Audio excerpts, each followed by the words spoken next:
Hey guys, welcome back to The Life of a Doctor's Wife. I am so glad you're here.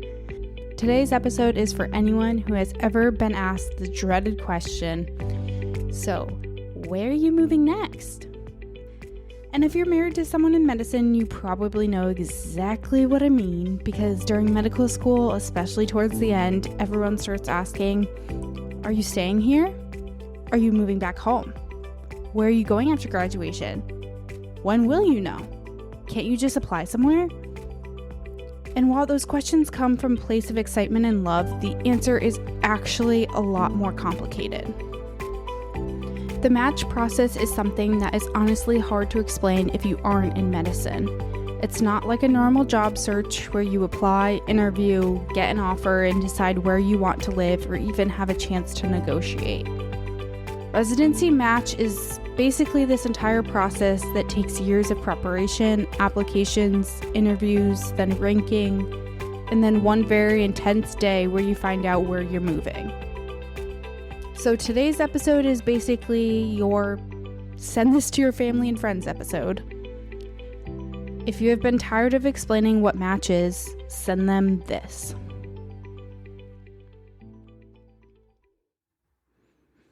So what happens before the match? Before we can even talk about match day, we have to talk about what happens during medical school. Medical students spend their first 2 years mostly in the classroom, learning things like anatomy, physiology, diseases, medications, and pretty much how the body works. Then they will enter into their clinical years. This is where they start rotating through different specialties. Many times, third-year rotations. They will go through internal medicine, surgery, pediatrics, OB-GYN, emergency medicine, psychiatry, family medicine, and many others. These rotations help them to figure out what type of doctor do I want to become. Because someone might start medical school thinking they want one specialty and completely change their mind after experiencing the real thing. I do want to note that doctors, once they match into a specialty, that is the specialty that they will have for the rest of their career. So 4th year of medical school, you will start to complete your audition rotations.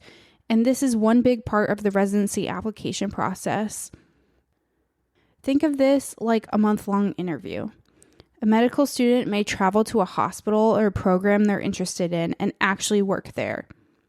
Yes, they're currently paying tuition at their medical school while working at other hospitals around the country. But they're not just shadowing. They are part of the team. They're taking care of patients, presenting cases, and working with residents and being evaluated. The program is asking, would we want this person as a resident? And then the student is asking, could I see myself living here and training here for the next 3 to 7 years? These rotations usually happen in the months before applications are submitted.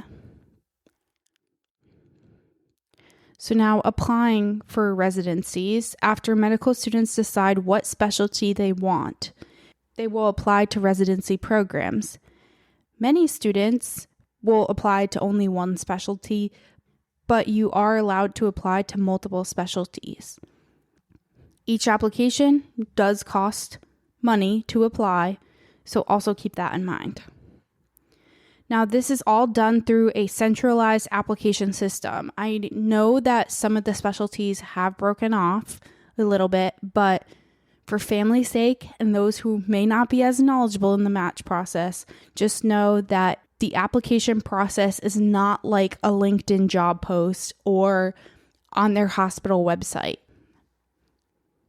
The students will submit things like their application, personal statement, letters of recommendations, their med school transcript, their board exams. So most students have sat for 2 rounds of board exams by the time that they're submitting their applications for residency. So both of those scores will go in there, any research that they've completed, volunteer work, and overall experiences. Once all that is submitted, the residency programs will review hundreds of thousands of applications, pretty much like normal job applications, in the sense of like you submit your resume and maybe like a little cover letter or something. So after all of the applications are submitted, the waiting begins. Programs will start to invite applicants for interviews. This can mean a medical student may interview at 10, 20, or sometimes even more programs. And remember, these programs can be anywhere. Different states, different cities, and different parts of the country. So during this season, couples are often saying, "We have no idea where we're moving," because truly they don't know yet. So after interviews, the students can create a rank list. This is basically, if I could choose anywhere, where would I want to go?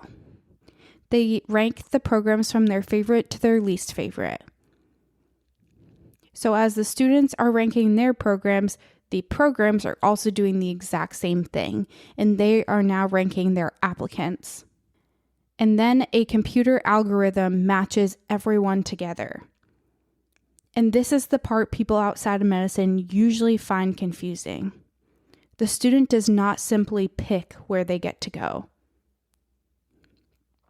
It's a combination of the student's preferences, the program's preferences, and then the algorithm. So Match Week. Match Week is one of the most anticipated and emotional weeks in medical school. On Monday of Match Week, medical students receive an email at a specific time letting them know whether or not they matched. That's it. It does not tell them what specialty they matched into. It does not tell them where they are moving. It's simply the answer to one question: did you match? For some students, that email brings a huge sigh of relief. They matched and can celebrate knowing that they have a residency position waiting for them. And for others, it means not matching. So what happens if someone doesn't match? I want to take a quick break to share something with you guys that I've generally been loving lately. If you followed me for a while, you know I'm all about being comfortable, especially in this season of life. And honestly, comfort has become my go-to for that. I wear my comfort lounge sets for everything, like lounging at home, running out for a quick grocery trip, throwing something on when I don't want to think too hard about an outfit. It just works. And during pregnancy, when nothing feels comfortable and you just want to be in something soft and easy, this was one of the only things I consistently reached for. It's cozy without feeling sloppy, and I still feel a little put together, even on the most low energy days. Their sweatshirts are probably my favorite. I grab one constantly. It's one of those pieces you don't even have to think about. You just throw it on and you're good. Whether you're traveling, going for a walk, or lounging at home, it is truly my go-to. If you want to try it for yourself, I have a link for you guys in the show notes where you can shop all their apparel, accessories, and even blankets. I wouldn't share it if I didn't actually love it, and I know you will love it too. What many people don't know exists, it's called SOAP. SOAP stands for Supplemental Offer and Acceptance Program. If a student does not match into a residency program, they enter a process where they can apply for available residency positions. This happens very quickly. Students are scrambling to find open spots in any specialty and trying to secure a position. So throughout the week, students navigating SOAP will contact programs, resubmit applications, rewrite their personal statements, interview, and wait for potential offers. This is an incredibly stressful and emotional process that many people don't understand. Because honestly, many students will go into medical school wanting one specialty. It may be a very competitive specialty and end up not matching on Monday. And then during the SOAP process, they end up having to pick a completely different specialty and be that kind of doctor for the rest of their career. So you find out on Monday if you matched or not, and let's say you have to SOAP, you basically have 72 hours, almost 3 days, to figure out what your game plan is and to rewrite your personal statement, get those applications, do the interviews, and find out where you are being placed. Because the big reveal on Friday of match week is called match day. This is when students finally learn where they matched, what specialty they matched into, and where their next chapter of life will take them. A student could have applied to multiple specialty programs. So let's say anesthesia, general surgery, and ENT. They won't find out what specialty they're actually matching into until Friday if they do match on Monday. If they don't match on Monday, then they know that they did not match into any of those 3 programs, and they will have to scramble for any unfilled spots.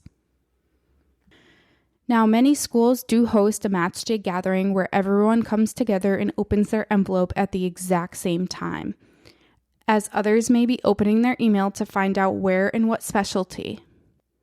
It's exciting, it's emotional, and honestly, it's terrifying. Because this decision determines where you live, where your family lives, your specialty for the rest of your career, and your next several years. For families, this often means packing up your entire life and starting over. So when you hear someone say match week, remember, it isn't just one day. It's a roller coaster of emotions, uncertainty, hope, and finally, the moment where years of sacrifice become a new beginning.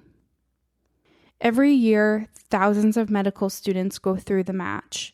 The majority of graduating medical students successfully match into residency, but it is still an incredibly competitive process. Match rates vary depending on specialty, application type, medical school, exam scores, number of applications, and experience. Some specialties are much more competitive than others.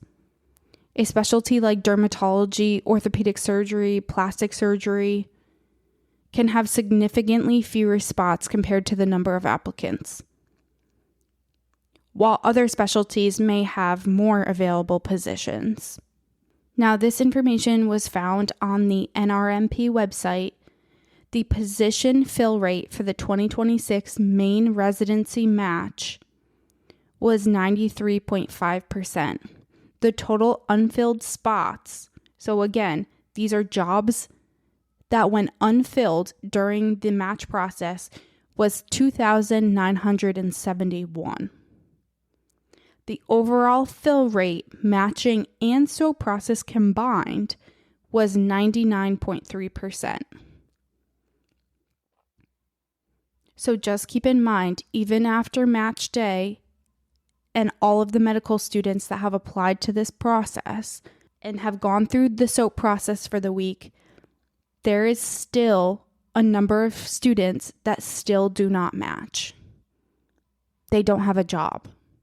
They either have to take the year off and reapply next year. There is no applying or getting another job halfway through the year. Just so you can gain a better understanding of how stressful this process can be, that in 2026, for the match, 48,050 active applications were submitted, while over 48,000 students vied for only 41,126 first-year residency positions. That is nearly 7,000 extra students vying for a job position in the match where there's not enough spots. But yet we still have 2,000 spots unfilled. I know that this is a shorter episode, but I really wanted to take the time to share this because I wish that there was something like this out there that I could easily send to family or friends when they didn't understand, when I felt so repetitive or felt like I couldn't give a good enough answer as to why I didn't know where we were headed next, or why I felt stressed, or why I felt overwhelmed, or what my husband was going through with audition rotations, applications. The stress leading up, the two of us, my husband and I, sitting down and figuring out, what are we ranking? What one are we putting first? What are we putting second? What's our third option? Because it's so much more than just the hospital and my husband's job. Yes, I want him to be happy. But when we sat down there, it was, okay, would we be in this spot for 3 years for your residency program? And then are we going to up and move? Are we going to continue to raise our family here? Our oldest daughter, Mia, she will be going off to kindergarten. Do we want a good school system? Do we want to live in a different town and send our child to private school? These are all such serious conversations that sometimes I don't think other people understand the gravity of it. And yeah, it's nice to live in a hot spot for a few years and travel and pick up and move. But when you do have a family and you do have other factors that come into play, it is so important and honestly physically and mentally draining process. So all that I ask is, the next time you ask someone in medicine, where are you moving after graduation? And they say, we don't know yet. It's not because they're keeping a secret. It's because the system literally works that way. They have to go through this entire process. They don't have a choice. And for the spouses and families watching from the sidelines, it can be exciting, stressful, emotional, and overwhelming. Give them the space. Offer to deliver a meal to their door that week. Send a food delivery gift card. Don't expect to be hosted. Maybe even offer to take their kids for a few hours if they're trying to go through the process of SOAP. Support them. Be there for them. But give them some space. The match affects the whole family, not just the medical student.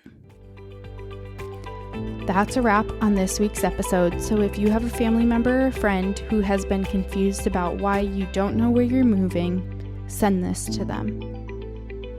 Hopefully it helps explain the chaos behind one of the biggest transitions in medicine. And as always, I'd love to hear from you.